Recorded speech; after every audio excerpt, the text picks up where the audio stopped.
De l'eau et de la fibre de noix de coco, il n'en faut pas plus pour produire des haricots et des tomates. À Ouagadougou, la capitale du Burkina Faso, des agriculteurs venus de plusieurs pays africains apprennent à cultiver une agriculture hors sol.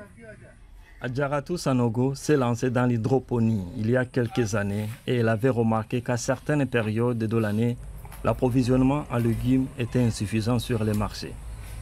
Et puis là, les agriculteurs travaillent en conventionnel. À cause de l'état de la terre et les conditions, on n'arrive pas à gagner les résultats.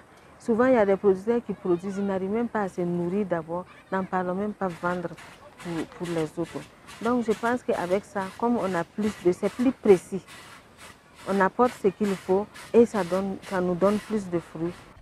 Les experts craignent que le rendement agricole diminue de près de 30% dans les pays du Sahel. Pour faire face à cette situation, Adjaratou Sanogo a installé des centres de formation avec l'aide de fonds internationaux. Elle veut transmettre son savoir à ses collègues. La formation qu'elle propose est au complet. Des participants se sont même déplacés depuis le Mali, le Tchad ou le Congo. L'intérêt des participants pour l'hydroponie est aussi bien professionnel que personnel. Ce qui m'a motivée, au fait, je veux manger bio et faire manger ma famille bio et manger à tout moment. Parce qu'au fait, avec l'agriculture hors sol, on peut avoir des spéculations à tout moment. On n'a pas besoin de saison, voilà. Grâce à l'hydroponie, les stagiaires pourront lancer leur propre production de légumes plus rapidement.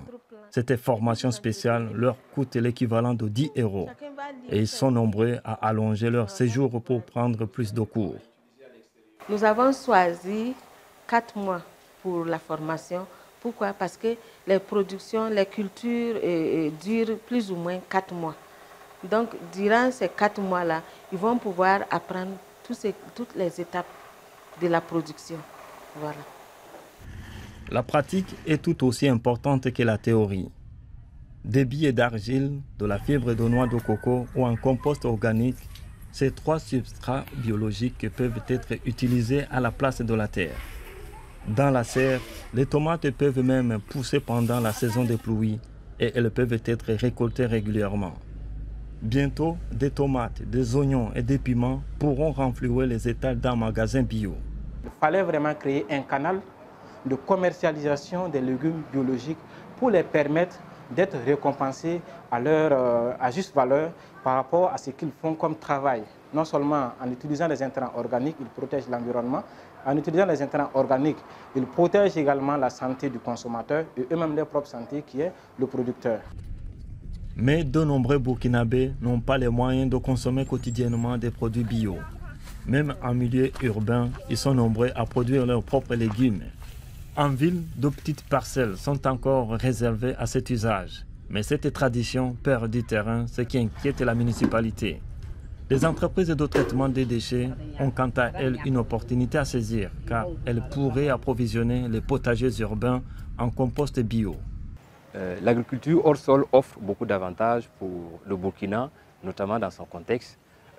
Ça permet d'intensifier l'agriculture, ça permet de diversifier les productions, et ça permet aussi d'augmenter les revenus de ceux qui mènent l'activité et ça permet aussi de recycler énormément les déchets urbains, aussi solides que liquides, et ça permet au plan environnemental donc d'assainir les villes. En Afrique de l'Ouest, les chercheurs confirment que le développement de nouvelles méthodes agricoles est un besoin urgent. La désertification réduit peu à peu la surface de terres arables. Les zones agricoles ont été repoussées de 30 à 150 km plus au sud.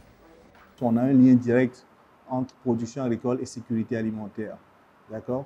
Donc, trouver des solutions qui permettent d'avoir une agriculture dite intelligente dans le contexte du climat est très important pour assurer la sécurité alimentaire de nos populations, les sortir d'un cycle de pauvreté qui est toujours entraîné par les risques climatiques. Les formations offertes par Adjaratou Sanogo mettent les participants sur la bonne voie. Les agriculteurs en devenir, comme Demoute Kibangu, n'en doutent pas.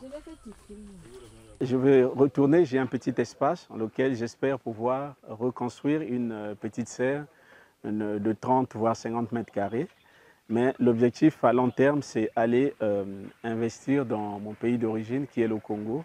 J'aimerais bien aller mettre en pratique ce que nous apprenons ici. Le projet propose maintenant des formations dans 20 localités rurales. Adjaratou Sanogo a créé un groupe sur les réseaux sociaux pour que les participants puissent entrer en contact. Il s'agit d'une sorte de coopérative virtuelle qui produit ses légumes dans tout le Burkina Faso.